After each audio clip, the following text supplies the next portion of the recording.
My name is Markus Meinzer. I'm a director at the Tax Justice Network of Financial Secrecy and Governance. And Tax Justice Network is an international, independent and non-profit think tank and expert network, and we are registered in the UK. My co-authors are Leyla Atesh. She's professor of tax law and the dean of the Faculty of Law at the Altınbaş University in Istanbul, Turkey. And Moran Harari, she's lead researcher on indices at the Tax Justice Network. What our chapter does is it analyzes corporate tax spillovers from the European Union's member states onto other countries worldwide, negative spillovers, especially on lower income countries that undermine their domestic revenue mobilization efforts. And this speaks directly to the goal 16.4 of the Sustainable Development Goals that claim a reduction of the illicit financial flows to happen between now and 2030. And part of these illicit financial flows is tax avoidance. Tax abuse by multinational companies are one form of illicit financial flows. We see that the relevance of this theme is also underlined by the fact that corporate income taxes make up a much higher share of total tax revenues in lower income countries compared to advanced economies or high income countries. And low income countries also suffer most from the tax losses through tax avoidance. And in addition to this, they are often bypassed when setting the tax rules at the OECD, for example. We analyze in our paper the intensity of aggressive tax policies that enable corporate tax avoidance and abuse by exploiting a new legal data set that we have compiled for the Corporate Tax Haven Index. And out of the 20 indicators in the Corporate Tax Haven Index that measure the aggressiveness in corporate income tax policies, we focus on 8 indicators, so-called haven indicators, in our paper, and comparing the EU 27 member states with 5 African countries. These are the only lower income countries that we have included in our sample. And the tax policies under review that we are comparing comprise, for example, preferential tax regimes, extremely low tax rates that are agreed through secretive tax rulings, sectoral exemptions, economic zones, and tax holidays. And in a bird's eye view of our research in this book, we are taking a critical perspective on the OECD's tax policy setting, globally speaking, as the OECD's tax principles that are followed by countries across the globe, in lower income countries as well, they have a root in the colonial past of the member states, of the European Union member states that have set out these principles in the 1930s or after the Second World War, during a time at which colonial powers had a very strong dominant role in the decision-making at the OECD or at its predecessor organization, OEEC. And we argue that this history of the OECD rule-setting power leaves its traces until today and continues supporting a system that is working at a detriment mainly of lower-income non-member states.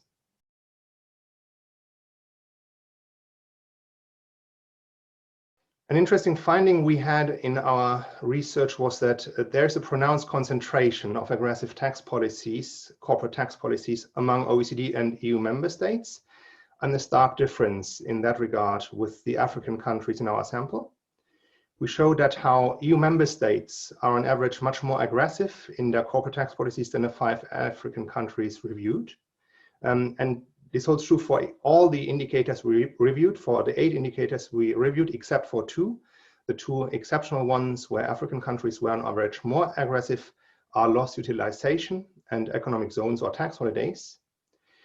In all the others, the European Union member states were found consistently to engage in more aggressive corporate tax policies than the African countries.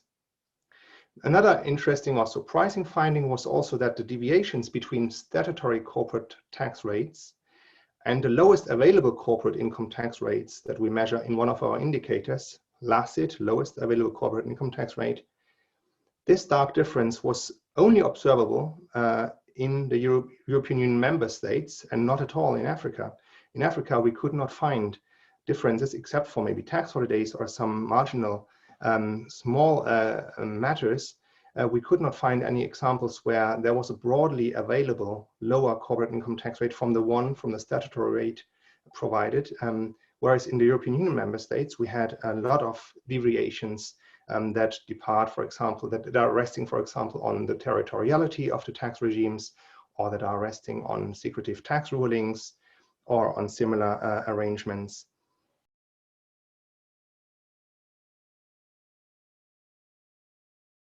On the policy side, there is a clear conclusion that the European Union is most responsible for creating negative tax spillover risks. And that is similar to risk provided through the EU member states than it is for the OECD member states. And it greatly exceeds the risk provided by the developing countries themselves. For the policy side of reforms, I think the European Union member states should reform their domestic tax systems to take into account these spillover risks they are creating. And by improving their haven scores in the two categories where they create most spillover risks, the European member states could make a contribution towards achieving of the Sustainable Development Goals by reducing the erosion of public revenues and supporting revenue mobilization in lower income countries. And in terms of research, we have maybe three main conclusions. First, we need more comparative, deep empirical analysis that involves lower income countries. We only cover at the moment 5 African countries, but and we added this year around 6 Latin American countries. But to have a full data set would greatly increase the robustness of our findings and would allow to derive also more valid and widespread, far-reaching conclusions from this analysis. Another research implication is that we need a more nuanced and more robust data points for blacklisting of tax havens than is usually the case with the lists the OECD, the FATF, or the European Union are providing. The haven scores in the Corporate Tax Haven Index provide a spectrum of aggressiveness in each indicator.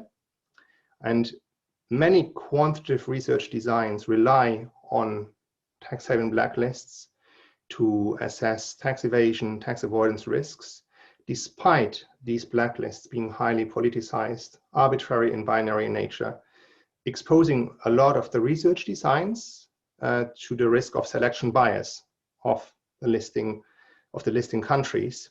And we hope that this Corporate Tax Haven Index can make a contribution by providing more nuanced data to increase robustness of future research.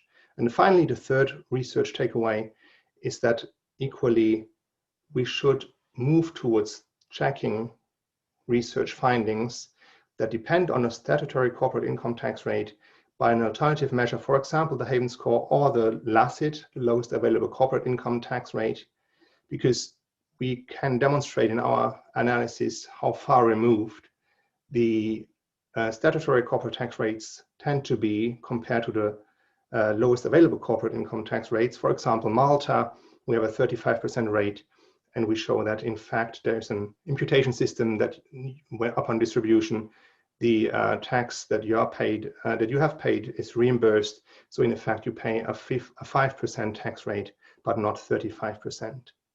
So these LACIT differentials are very important and concentrated in the European Union, and underline again that there is a need to check on research findings that take the statutory corporate income tax rates at face value.